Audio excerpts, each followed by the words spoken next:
कि वहां की बड़ी संख्या में जनता ट्रेनिंग लेकर सेना में शामिल होकर युद्ध लड़ रही है। वैसे सामान्यतः तो यही होता है कि सेना जनता की प्रतिनिधि के रूप में लड़ाई करती है। युद्ध में सिर्फ सेना ही नहीं लड़ती, बल्कि कोई भी युद्ध दो राष्ट्रों के बीच होता है और उनकी जनता के बीच होता है। आप देखिए कि किसी भी युद्ध में प्रत्यक्ष रूप से सेनाएं तो भाग लेती ही हैं, लेकिन अप्रत्यक्ष रूप से आप देखें तो विश्व युद्ध में किसान से लेकर डॉक्टर, इंजीनियर, वैज्ञानिक एवं कई सारे पेशों के लोग भी शामिल होते हैं। आप 1965 के युद्ध को ही देख लीजिए, जब हमारे तत्कालीन प्रधानमंत्री श्री लाल बहादुर शास्त्री जी के एक आह्वान पर पूरे देश ने अपनी सेना के लिए एक वक्त का उपवास करना प्रारंभ कर दिया था। इसलिए मेरा यह मानना है कि युद्ध सेनाओं के साथ साथ इनडायरेक्ट रूप से जनता भी लड़ती है।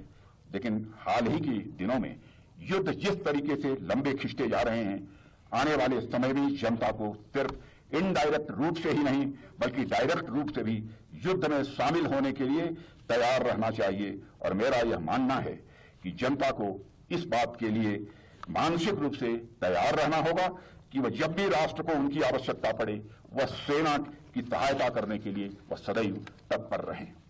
इसलिए मैं देश की जनता से यह कहना चाहता हूं कि जिस प्रकार से हर सैनिक भारतीय है, उसी प्रकार से हर एक भारतीय को भी एक सैनिक की भूमिका निभाने के लिए हमेशा उसे तैयार रहना चाहिए। साथियों, हमारी सरकार ने भारत की सुरक्षा के लिए सेना को दुश्मनों के घर में घुसकर मारने की खुली छूट दी है। और मैं आप लोगों को इस मंच से यह भी विश्वास दिलाना चाहूंगा कि मोदी जी के नेतृत्व में केंद्र सरकार की राजनीतिक इच्छा शक्ति में पिछले कुछ समय में लगातार बढ़ोतरी हुई है। सरकार पूरी तन्मयता के साथ अपनी सेना के साथ खड़ी है और देश की जनता और देश की संसद अपने सैनिकों पर यह पूरा भरोसा करती है।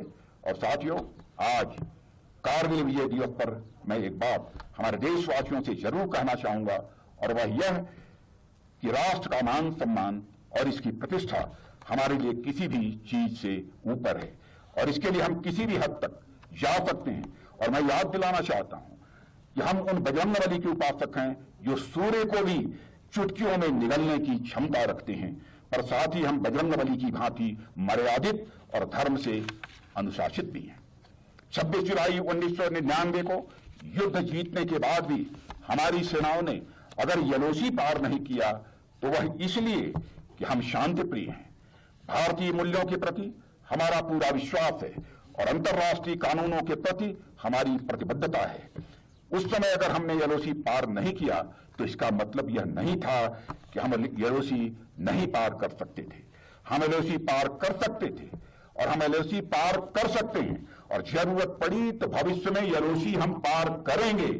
और इसे फिर से दोहराना चाहूंगा कि हम यलोसी पार कर सकते थे, हम यलोसी पार कर सकते हैं यदि हमें छेड़ा गया, और जरूरत पड़ी तो भविष्य में हम यलोसी पार करेंगे। इसका मैं देशवासियों को अपनी तरफ से विश्वास दिलाना चाहता हूं।